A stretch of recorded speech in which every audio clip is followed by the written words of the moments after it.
बिस्मिल्लाहिर्रहमानिर्रहीम। अस्सलाम वालेकुम डियर स्टूडेंट्स। तो आज हम अपना सेकंड ईयर का चैप्टर नंबर 12 है फिजिक्स का, उसका टॉपिक पढ़ेंगे फील्ड्स ऑफ फोर्स। ठीक है, पिछले टॉपिक में हमने कूलम्स लॉ को स्टडी किया था। ठीक है, तो आज हम पढ़ेंगे कुछ फील्ड्स को स्टडी करेंगे फोर्स की। बच्चों, जब हम बात करते हैं प्लैनेट्स की या फिर स्टार्स की, तो उसके इर्द गिर्द एक तरह की फील्ड है, ठीक है ना, जिसको हम नाम देते हैं ग्रेविटेशनल फील्ड का, और उसी के अंदर रहते हुए एक फोर्स एक्ट करती है जिसको हम नाम देते हैं ग्रेविटेशनल फोर्स का। अब इन तमाम चीज़ों का क्वांटिटेटिव एनालिसिस लेने के लिए, इनकी मेजरमेंट करने के लिए, डायरेक्शन और मैग्नीट्यूड को मेजर करने के लिए हम यूज करते हैं न्यूटन्स लॉ ऑफ ग्रेविटेशन, जो कि यूनिवर्सल लॉ है। इसी तरह हम इस चैप्टर में स्टडी कर रहे हैं इलेक्ट्रिक फोर्स को, कूलम्स लॉ को, इलेक्ट्रोस्टैटिक्स को। तो जब हम चार्ज की बात करते हैं, तो एक चार्ज फॉर एग्जाम्पल जब एक स्पेस में मौजूद होता है, कोई भी चार्ज हमारे पास जो है अगर एक स्पेस में मौजूद है, तो वो भी अपने इर्द गिर्द एक फील्ड प्रोड्यूस कर लेता है। ठीक है ना,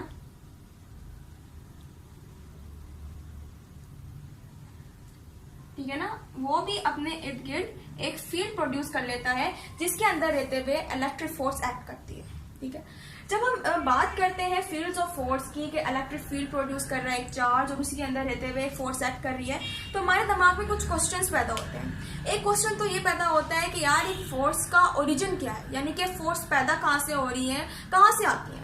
और दूसरा क्वेश्चन ये आता है कि जो फोर्स है, इलेक्ट्रिक फोर्स है, कोई भी फोर्स है, वो one body to another body या फिर एक चार्ज से दूसरे चार्ज में किस तरह से ट्रांसमिट होती है। जब हम पहले क्वेश्चन का आंसर देखते हैं कि फोर्सेस पैदा कहाँ से होती हैं, आती कहाँ से है, तो इसका जवाब अभी तक अनडिफाइंड है, यानी कि अभी तक इसको कोई भी डिफाइन नहीं कर पाया प्रॉपर्ली।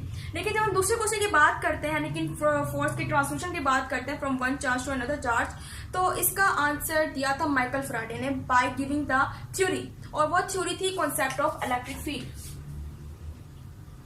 उसने पूरा का पूरा कॉन्सेप्ट दिया था ऑफ इलेक्ट्रिक फील्ड का,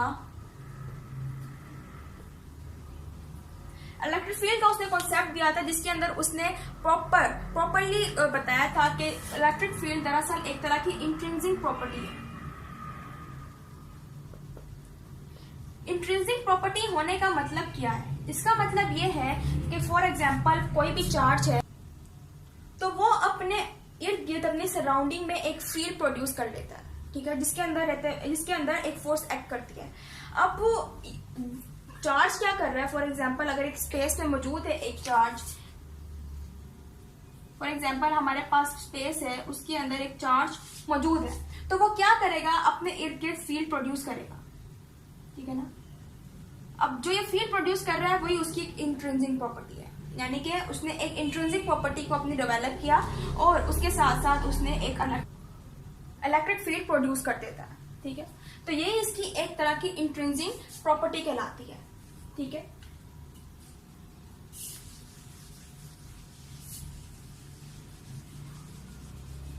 इसी तरह जब हम बात करते हैं, फॉर एग्जांपल हमारे पास चार्ज है, उसने इलेक्ट्रिक फील्ड भी प्रोड्यूस कर ली है। अब वही इलेक्ट्रिक फील्ड जो है हमारे पास वो फील्ड ऑफ फोर्स है। ठीक है ना, वही हमारे पास इलेक्ट्रिक फील्ड जो है वो फील्ड ऑफ फोर्स है, यानी कि एक फोर्स ने एक फील्ड बनाई है और उसी फील्ड के अंदर रहते हुए फोर्स जो है उससे करीब आने वाला जो भी चार्ज होगा उसके ऊपर फोर्स लगाएगा। ठीक है, अगर उसकी फील्ड के करीब कोई भी चार्ज आता है, कोई और चार्ज, तो उसकी इलेक्ट्रिक फील्ड जो है वो फोर्स प्रोड्यूस करेगी और एक्ट करेगी ऑन द अनदर चार्ज। ठीक है,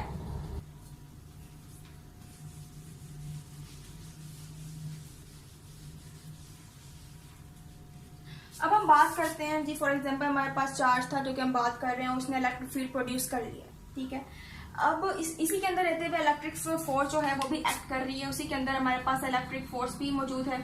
ठीक है, जो कि करीब आने वाले चार्ज को क्या करेगी, रिपेल करेगी या फिर अट्रैक्ट करेगी अकॉर्डिंग टू इट्स प्रॉपर्टी।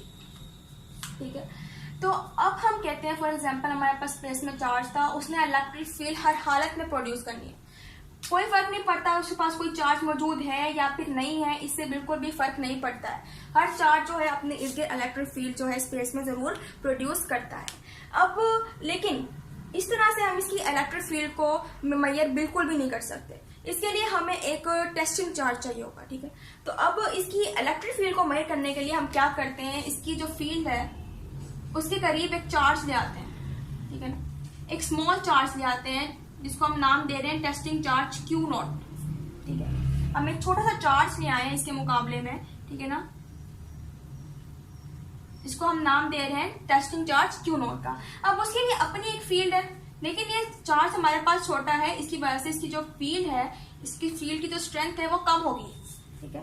और हमने इधर charge testing charge Q not जो हमने कोई भी चार्ज लिया है वो छोटा इस वजह से लिया है ताकि इसकी फील्ड इस पॉजिटिव क्यू चार्ज की फील्ड को डिस्टोर्ट ना कर सके, डिस्टर्ब ना कर सके। क्योंकि अगर हम इधर बड़ा चार्ज ले लेते हैं तो इसकी फील्ड भी ज्यादा हो जाएगी, स्ट्रेंथ ज्यादा होगी, और फिर इसकी स्ट्रेंथ इसकी फील्ड की स्ट्रेंथ पे क्या करेगी, डिस्टर्बेंस पैदा करेगी, जिसकी वजह से हम इसकी इलेक्ट्रिक फील्ड को मेजर या फिर प्रिडिक्ट नहीं कर पाएंगे। इसकी वजह से हमने छोटा सा स्मॉल चार्ज लिया, उसकी इलेक्ट्रिक फील्ड भी बहुत कम है, ठीक है। अच्छा, एक बात जो है इधर नोट करने वाली है कि डेंसिटी ऑफ डॉट्स, यानी कि इधर हमारे पास चार्ज बड़ा था इसलिए इलेक्ट्रिक फील्ड बहुत ज्यादा है, यानी कि according to the size of charge या फिर strength of the electric field उतने हमारे पास जो है डॉट्स लगते हैं। इधर हमारे पास चार्ज छोटा है यानी उसकी स्ट्रेंथ कम है, इसलिए यहाँ पर डेंसिटी ऑफ डॉट्स कम है। यहाँ पर इसकी स्ट्रेंथ ज्यादा है, इसकी वजह से हमारे पास यहाँ पर डेंसिटी ऑफ डॉट्स भी ज्यादा है, ठीक है। तो जब हमने क्या किया, इस क्यू नॉट चार्ज फील्ड के करीब लेकर आए तो इलेक्ट्रिक फील्ड ने सबसे पहले क्या काम किया, इंट्रैक्शन पैदा किया। हमारे पास जो पॉजिटिव क्यू चार्ज था उसने इंट्रैक्शन, उसकी फील्ड ने इंट्रैक्शन पैदा किया विद क्यू नॉट, ठीक है। जब उसने थोड़ा बहुत इंट्रैक्शन पैदा किया क्यू नॉट की फील्ड के साथ, तो फिर उसे पता चला कि दोनों पॉजिटिव चार्ज थे, तो उसकी प्रॉपर्टी के हिसाब से अब क्या करेगा, इसकी इलेक्ट्रिक फील्ड क्या करेगी, फोर्स एक्सर्ट करेगी ऑन द क्यू नॉट, ठीक है। जब वो क्यू नॉट पे फोर्स एक्सर्ट करेगी तो क्यू नॉट क्या हो जाएगा, रिपेल हो जाएगा। तो इस तरह से हमें नजर आया कि क्यू नॉट के अंदर जो क्यू चार्ज था उसके अंदर फील्ड प्रोड्यूस थी, बनी हुई थी, और उसने फौरन से क्यू नॉट चार्ज पर फोर्स क्या की, प्रोड्यूस की, जिसकी वजह से क्यू नॉट जो है वो रिपेल होकर दूर चला गया, ठीक है। तो इस तरह से हमारे पास एक इलेक्ट्रिक फील्ड की जो इंटेंसिटी है वो हमारे पास आती है, ठीक है, which is F divide by Q naught.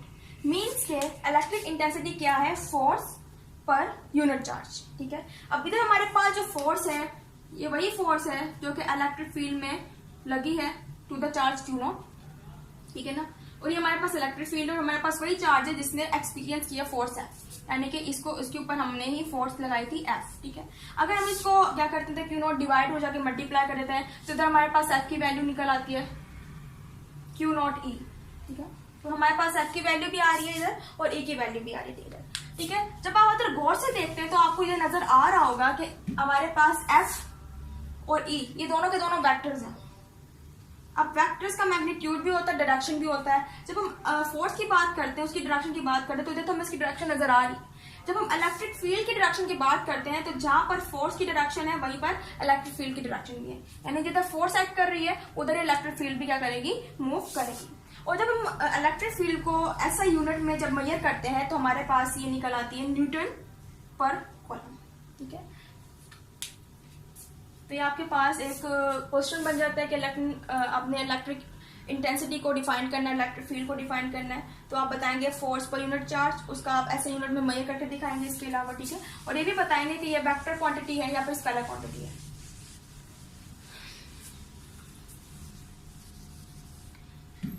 ठीक है। तो अब हम बात करते हैं कि जब हमने निकाल लिया जी इलेक्ट्रिक इंटेंसिटी हमारे पास निकल गई है एफ ओवर क्यू नॉट और हमारे पास एफ की वैल्यू भी निकल गई है।